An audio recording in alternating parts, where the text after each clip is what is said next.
Welcome to Marrakesh!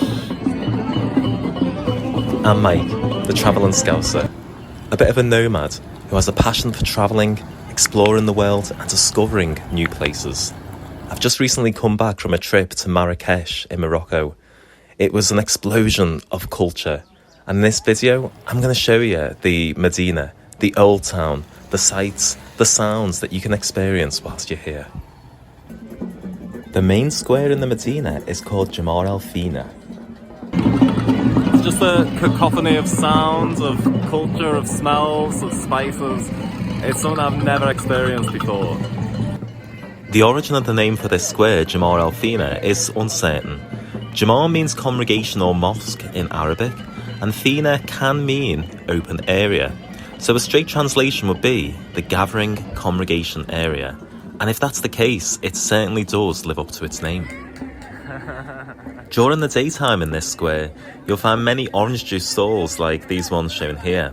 But also you'll find water sellers, people selling sunglasses, youths with chained Barbary apes and snake charmers. It's a whole different vibe during the nighttime, and I'll show you that a bit later on in this video. Located next to Jamar al-Fina is Koutoubia Mosque, considered by many to be the symbol and landmark of Marrakesh. It's now time to start exploring the Souks, and the best way really is just to walk in there and get lost down the winding alleyways. It really is a mesmerising experience, and everything and anything is on sale here, from rugs to spices to mugs, crockery, things for the bedroom. You can find pretty much anything you want here in the Souks. It's here in the Souks that you're going to be able to enjoy the true cultural experience of what life is like in Marrakesh. Down these alleyways, there's a constant stream of scooters and mopeds trying to get past. It's amazing that sometimes you'll see entire families on these scooters. Just a word of caution though, they can come by fast, you do have to jump out the way, and the pollution can get quite a bit to bear, especially when you're breathing it in constantly. And you can really learn a lot about what family life and life as a society as a whole is like through walking the streets here in the Medina. For example, many people know each other, they seem to root for each other, and children really do seem happy. They're out playing in the streets at all hours, playing football, and even though they may not have as much as other children materially and wealth-wise, they're happy. And when purchasing something from the market stalls, from the souks, bear in mind that haggling is a custom here in Morocco. When trying to buy an item at the market stall, never go with the first price that the stall will offer to you. You have to go in at about a third or half the price and then haggle from there.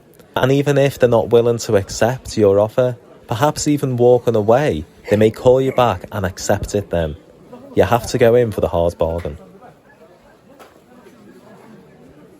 And you just don't know what you're going to see as you walk around the Medina. For example, we saw a riad that was on fire. The police came pretty quickly and were able to put the fire out pretty much instantly. Yet, life just carried on. Some people stopped and watched, and then after it was put out, just carried on as normal.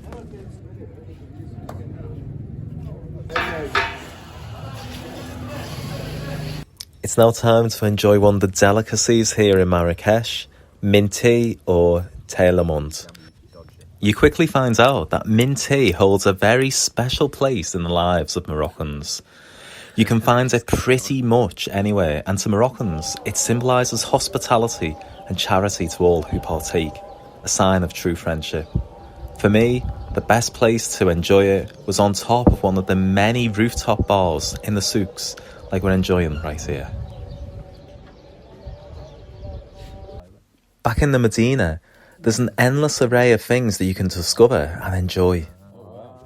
For example, we stumbled upon this workshop where they're able to mix and create their own dyes for wool products, and these dyes are all made from natural substances. All of these scarves have been dyed using natural substances, and they even gave us a demonstration on how to dress like the Berber people who originate from Morocco. Although, in this instance, my friend was more of a sitting target as opposed to a willing volunteer.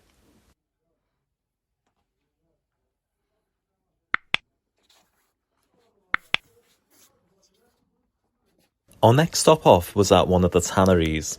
These are the open-air factories where leather is processed and dyed by hand. Now, Marrakesh is not the best place in Morocco to see the tanneries. Fez is much better. And if I was honest, I'd say to steer clear in Marrakesh. There's not much going on when you get there, and there are so-called guides there who won't take no for an answer in showing you around. At the end, they insist that you pay them for the tour that they've given, even if you haven't asked for it.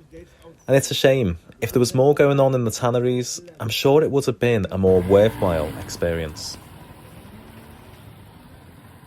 Now, it would be remiss of me if I was to exclude how donkeys and mules really are the workhorses of Marrakesh. They're used to carry and pull virtually everything.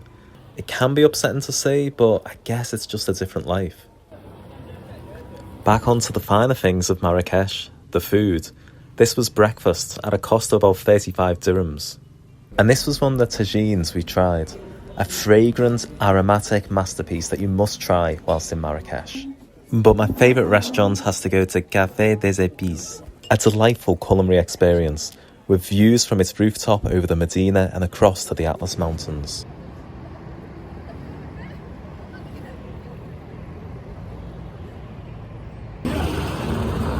Welcome to the Medina at night.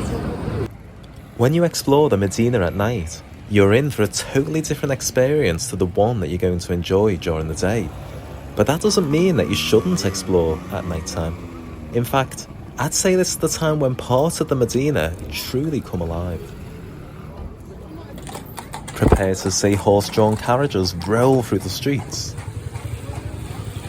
And you'll find that a lot of the stalls and souks stay open until around 8 or 9 p.m. If anything, the atmosphere is a lot calmer around these stalls at this time, which may lead you to feel more comfortable in haggling and bartering with the stall owners. But the real entertainment in the night time can be found back in Jamar El Fina Square. The Chula dancing boys, storytellers and musicians all come out in force. Food stalls set up shop, and the number of people in the square starts to swell.